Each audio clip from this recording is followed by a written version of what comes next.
Hey guys, welcome back to another video. Today's video is on negative education, a key Rousseauian concept. According to Rousseau, negative education is aimed at building the learning process based on the natural capacity of the child, along with his or her growth. Now, what does that mean? We'll explain. Basically, Rousseau wrote a book. That book was called Emile, and in that book, he wrote about how children shouldn't read books. Now, you're probably sitting there being like, what? Basically, it seems insane to suggest that children shouldn't read books because when they grow up, they won't know how to read, which is pretty important in today's society. But Rousseau disagrees. He believes that a child will definitely know how to read as they grow up, but if we don't force them to read books, they won't get bored of reading, which is always a good thing. Forcing a child to do anything is a sure shot way to ensure that they'll absolutely hate whatever you force them to do. Rousseau didn't think reading wasn't important, but more so that it should come out of pleasure, not torture. He wrote, "Of what use will reading be to him if it has been made repulsive to him forever?" Page 117, Emile. This quote basically explains how reading is quite useful, but why would you try to perfect a skill that you absolutely despise due to pressure in your childhood? We'll go more into depth about some things that Rousseau said in this video, so stay tuned. So, our first video is a picture of a man on top of a tree with the quote, "Natural man is entirely for himself." Now, what does this mean? For Rousseau, it means that a natural man lives in his own mind and he's at peace with himself. He doesn't care about the opinions of others. When he does things, he does it for himself.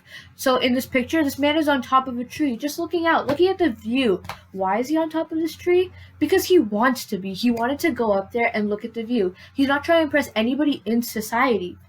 For Rousseau, living is all about feeling. He believes that to live is to, quote, "make use of our organs, our senses, our faculties, of all the parts of ourself which gave us the sentiment of our existence." For him, the man who has lived the most is not he who has counted the most years, but he who has felt life. The young man or woman in this illustration feels life. He's not a reflection of himself in other people. All he cares about is living in the moment and living for himself. So, the second half of this image says, "Civil man is only a fractional unity dependent on the denominator." Now, what does that even mean?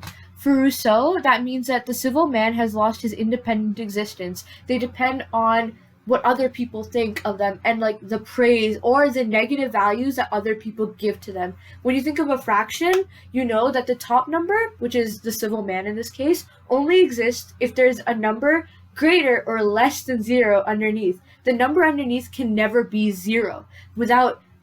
If we have nothing underneath, then that fraction doesn't exist. So for Rousseau, if we don't have anyone worrying about our existence or having an opinion or reflection of us, then we don't exist. The civil man is robbed of peace and harmony that is experienced by the natural man in our previous image. Instead of living in his own mind, he lives in the opinions of others and the view of himself within others. He doesn't climb trees for the pleasure of seeing the view, but he climbs trees to impress other people or to be better than the other civil men. If you look at this picture right here, the man on top is only on this tree to impress the woman, and the man under him is only on the tree to prove that he also can climb the tree like the first man that is on the tree. A civil man loses touch with what's good for him and only cares about appearances. He doesn't ask, "How can I be a good person?" but instead asks, "How can I look like a good person?" To the civil man, appearances are everything. The way other people perceive them matters more to them than how they truly are on the inside. Alright, so the third image here is Emile gets his lessons from nature and not from men. Now, what does this mean according to Rousseau? In order to cure the civil man, or what's known as the bourgeoisie, from their fragmentary existence, Rousseau devises an education that aligns with nature. He wants to raise Emile for himself, so he's not divided between his natural inclinations, so what he wants to do naturally, and what he's socially required to do, so his social duties. Rousseau calls this type of education negative education, which relates back to our topic for today's video. He wants to do everything by doing nothing. He wants the educator to just get out of the way and let nature do its own work. Because, as we discussed in our introduction, Rousseau wants us to stop forcing our children to read. He says that if children learn to read on their own without any help from external figures, they're more likely to do better. The child in this book, Emile, doesn't know how to read, but he gets various written notes from like his friends, his peers, his family, not his coworkers. And sometimes there's nowhere around to read these notes for poor Emile. Obviously, sometimes someone does read these notes, but when there isn't anyone around to read these notes, he becomes more independent, and through that, he tries to learn how to read. At first, he can only pick up on small words, but soon, he can start to read the entire note for himself. And this teaches Emile the importance of reading and how reading can be something that you do for fun and that you use to benefit yourself. This natural way of learning is what Rousseau intended through his concept of negative education. So overall, the first three images show that in Rousseauian concepts, it's important for humans to be independent and to be able to learn and grow on their own for themselves. If children were spoon-fed information since the moment they could talk, they would never be able to learn things on their own. And it's important for us to be able to go out and find information on our own for us to properly understand how useful something is. After all, practice doesn't mean perfection if you hate what you're doing and if you don't know how to practice properly. And in order to get that practicing properly skill, you need to be able to go out and learn on your own through natural education, which is very similar to Rousseau's concept of negative education. The two images I will be discussing are in regards to Rousseau's quote of "everything is good as it leaves the hands of the author of things," which is the first left image, and "everything degenerates in the hands of man," which is the image on the right. To begin, when Rousseau states everything is good as it leaves the hands of the author of things, he means that God created a universe in harmony with itself. Rousseau bases his entire educational philosophy around an elaborate thought experiment on the so-called state of nature. He argues that in the state of nature, everything, including man, grows according to its natural tendency. In connection to his thoughts, we can take the plant in the image, for example. Unhindered by any impediment, the plant grows towards the sun. Moving on, for the image on the right, it can be interpreted as a tree being confined in a cube that someone is holding in their hand. In Emile, Rousseau argues that the effect of the institutions on the individual has not made society more perfect, but has done the exact opposite. He believed that all our customs are nothing but subjection, confinement, and restraint. Rousseau believed in an inherent goodness, and to him it was this pearl of goodness that he sought to protect and develop in children by shielding them from the deforming effects of societal institutions. In Emile, he writes of the importance of giving child freedom to grow without the intrusion of adults. To Rousseau, it was just this sort of natural independence and curiosity which was stifled in society. He felt children should learn through experience rather than from the sterile book learning. In his view, greater and truer knowledge was to be gained from an active curiosity, which stirred a child to discover on his own. As soon as the child began the artificial rather than natural process of being trained in the hand of man, he believed the child degenerates from a state of original goodness.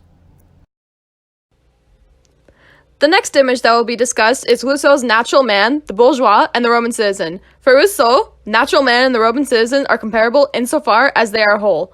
Natural man lives for himself. Looking solely at natural man on the far left, he appears to be meditating while sitting on a stump of a tree, clearly encased in a nature setting, with leaves shaped around him.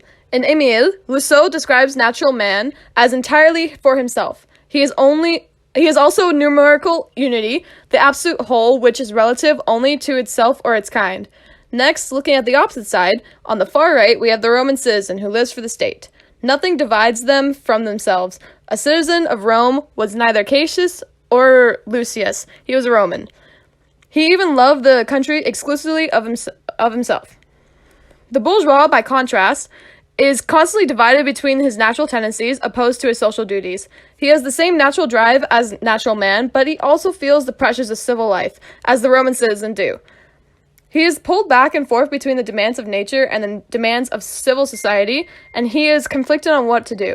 He is not at peace with himself. He is not good to himself, because he has to satisfy the state.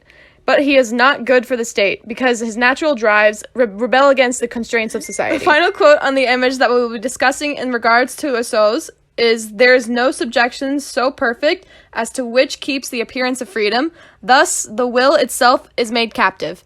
Rousseau makes it sound like he raises Emile according to nature, but in truth, the tutor has constructed Emile's environment to represent nature in a certain way. Emile's whole world has been manipulated to teach him certain lessons. Emile thinks that he is free to come and go as he pleases, but he's not.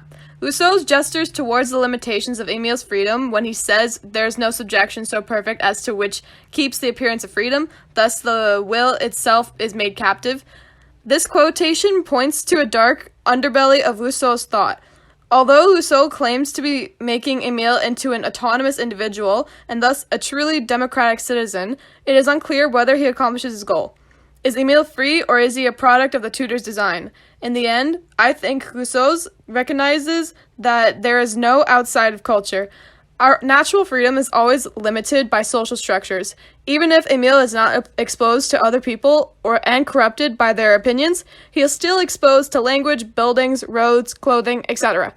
All of this represents culture. In the end, we can try to limit the corrupting forces of civil society, but we cannot return to nature. Culture is always already there. It can be used for good or evil. In conclusion, Rousseau's narration of Emile aids readers in understanding education, as Rousseau seeks to describe a system of education that would enable the natural man he identifies in the social contract to survive corrupt society. He employs the novelistic device of Emile and his tutor to illustrate how such an ideal citizen might be educated. In the end, Emile was always in contradiction of himself, always floating between his inclinations and his duties. He will never be either man or citizen. Rousseau's theory of education emphasized the importance of expression to produce a well-balanced, free-thinking child. He believed that if children are allowed to develop naturally without constraints imposed on them by society, they will develop towards their fullest potential, both educationally and morally. Rousseau's beliefs are made obvious throughout the storyline of Emile, in such a way to help readers view education through the same lens that he does.